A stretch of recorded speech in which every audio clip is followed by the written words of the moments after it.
ঈশ্বরের দেওয়া পরীক্ষা শেষ হলে কিন্তু ঈশ্বর সব কিছুই আমাদের প্রদান করেন, কিন্তু এর মানে এটা নয় যে এখানেই আমাদের পরীক্ষা শেষ। আমাদের মতো মানুষদের বারবার পরীক্ষা চলতে থাকে। কারণ কি? এটা ঈশ্বর সবসময় দেখেন যে আমরা এখনও সৎ আছি তো। সৎ পথটা ঈশ্বর আমাদের প্রদান করার জন্য এই আধ্যাত্মিকতা এত কষ্টের করেছেন। ঈশ্বর দেখেন যাতে আমাদের ভিতটা সবসময় মজবুত থাকে, তাই তিনি এমনভাবে আমাদের তাপান ঠিক যেন সোনাকে না তাপালে তার লাইট কিন্তু কখনো বেরোয় না। তার লাইট প্রকাশ পায় সে যখন তপ্ত হয়, তাকে যখন গরমে দেওয়া হয়। সেইভাবে ঈশ্বর আমাদেরকে একই কষ্ট দেন, একই সব রকম দিক থেকে সব রকমভাবে কষ্ট দিয়ে আমাদেরকে গড়ে তোলেন একদম খাঁটি সোনার মতো করে।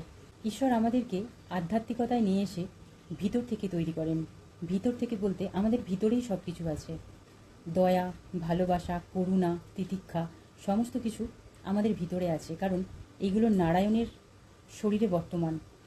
নারায়ণ এইগুলোকে নিয়েই থাকে, তাই তিনি নারায়ণ।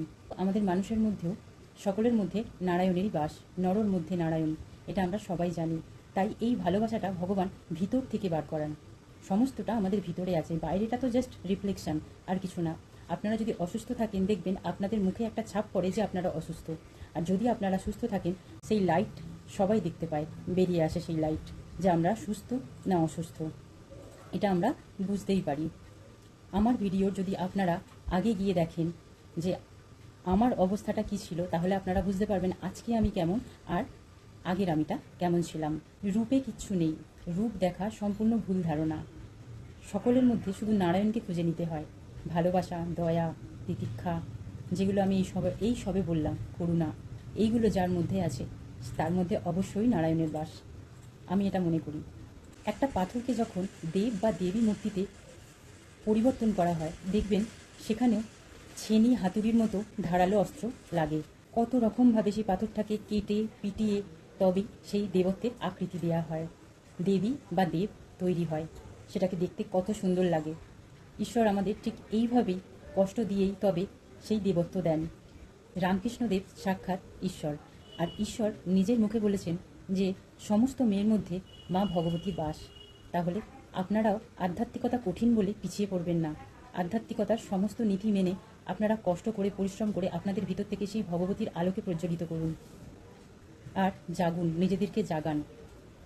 যাদের বয়স হয়েছে তারা কিন্তু বৃদ্ধ নয়, যারা এখনও 10টা পর্যন্ত ঘুমিয়ে থাকে তারাই আসলে বৃদ্ধ। জাগুন, নিজেদের চেতনা শক্তিকে জাগান, আর দেরি করবেন না।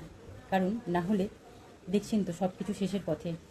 আমরা একটা সুস্থ স্বাভাবিক জীবন বাঁচতে পারি আমাদের ভুল দিয়ে না, আমাদের বিবেক দিয়ে। সমস্ত কার্মিক, সমস্ত অ্যাটাচমেন্ট আপনারা রিলিজ করুন আর ঈশ্বরের পথে আসুন। যারা আপনাদের জীবনে আধ্যাত্মিকতায় বাধা হয়ে দাঁড়ায় তারা কিন্তু মানুষ নয়, এটা সবসময় মনে রাখবেন। আর তাদের অ্যাটাচমেন্ট সব থেকে আগে রিলিজ করুন, তাদের থেকে বেরিয়ে আসুন। একা ডিসিশান নিন, নিজে ডিসিশান নিন, নিজে বাঁচুন, একা বাঁচার চেষ্টা করুন।